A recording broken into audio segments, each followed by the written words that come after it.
as the U.S. celebrates Filipino-American History Month.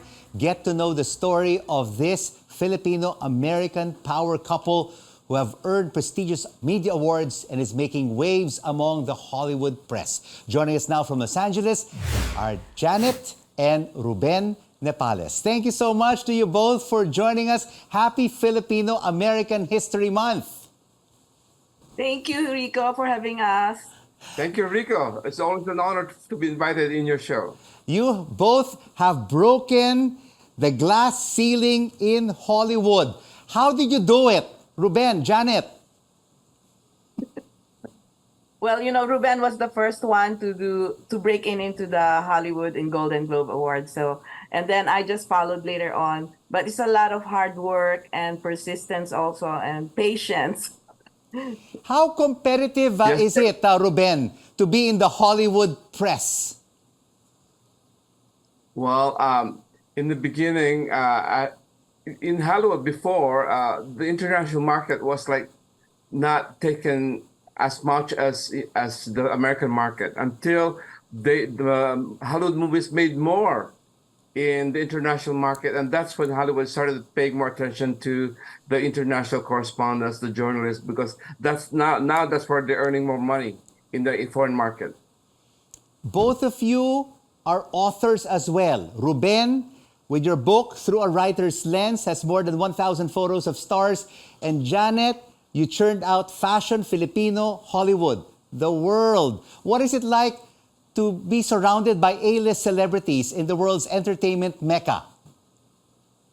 Well, it's actually like it's just a job. And we know that these Hollywood actors are also like the same like us people. And it's just covering the red carpet. For me, I enjoyed interviewing all the Hollywood A-listers.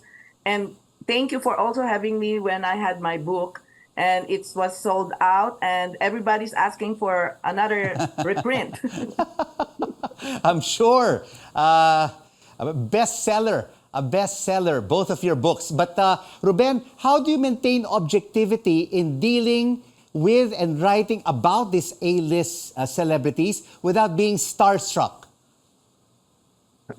Well, I think we're used now to interviewing stars, and at the same time, as Janet said, these stars are also human beings. So the key is understanding that these people are also human beings with their own emotions, with their problems and all that. So that's the key to approach them on that level, always on a very human, down-to-earth level. And Janet, it's not only both of you who have made it in Los Angeles and in Hollywood, but we also have other Filipinos who are making it in fashion and filmmaking. Yes, I'm so excited because we're also having Maan Asuncion Dagnalan, who just won the Best Foreign Film Award at the Fil-Am International Film Festival. And also I know Oliver Tolentino, Alexis Monsanto, and Mark Baumgartner also were featured in the LA Fashion Week recently.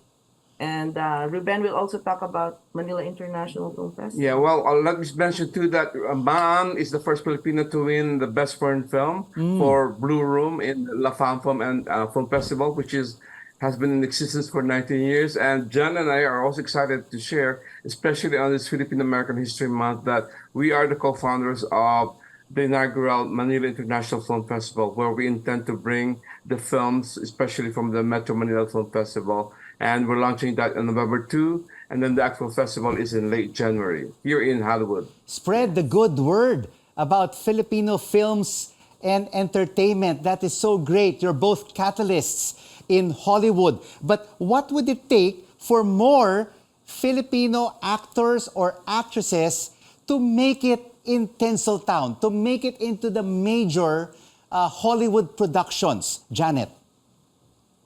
I think it's also a lot of networking among the community. And I'm also glad to know that there are a lot of Filipinos who are breaking ceilings because we have some Filipinos already green lighting this project. So it's really important, to network with co-Filipinos and know the people who are behind the cameras, behind the scenes, behind these studios. And Ruben, let me put you in a spot. Who for you would be your 5 most nicest, kindest, and accommodating A-lister Hollywood celebrities? Well, Janet already knows my answer to that one because I've always admired Meryl Streep and Angelina Jolie because as you requested, these are the A-listers, and for A-listers, they are really humble, very accommodating, and down to earth. And we've come to realize that in our years in Hollywood, that actually the most popular ones are actually also the most accessible ones. They share their stories, they answer all the questions, and name it, they will answer the questions as far as they can do it for you. And Janet, let me put you in a spot. Who would be the top 2 or 3 grumpiest, most masungit Hollywood celebrities that you have met? Oh, I cannot answer that. Mag-usap tayo mamaya. But we can tell you that. But we can tell you that we have met and interviewed grumpy, cranky, hottish actors especially. But let me tell you that the good news is that most of these guys, due to fatherhood, they have mellowed. I think fatherhood does a lot to these grumpy actors because in our next interviews, they have become a nicer, gentler, and I think fatherhood helps them a lot. Yeah, that's a clue. When they become parents, they become much nicer and open, you know. So that's a nice thing to be a parent in Hollywood. All right, I will be doing my research after this show on those who have just become fathers or have become mothers. Janet, one issue that needs to be tackled immediately, particularly in the U.S., are hate crimes against Asian Americans, especially in California. This has almost doubled. Are authorities doing enough to solve this problem? Yes, I think the consul generals of different cities are already having like sessions for older Filipino senior citizens and women on how to protect themselves. And a lot of hate crime associations are also gearing up toward helping Filipinos network and know what to do, how to report all these hate crimes. So it's a community effort. And Ruben, both of you are members of the Hollywood Foreign Press Association, which votes on and presents the annual Golden Globe Awards. What new things can we expect from the Golden Globes, which is a precursor to the Oscar Awards in 2024? Yeah, Enrico, by the way, we rename ourselves as just the Golden Globes from the Hollywood Foreign Press Association to the Golden Globes.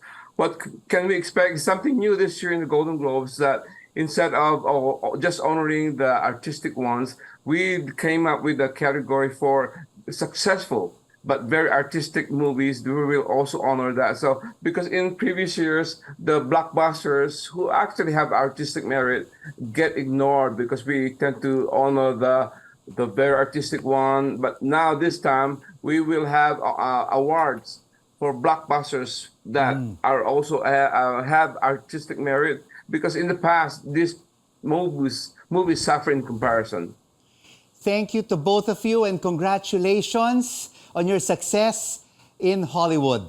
Award-winning Filipino-American Hollywood journalists and authors Janet and Ruben Nepales, joining us from Los Angeles.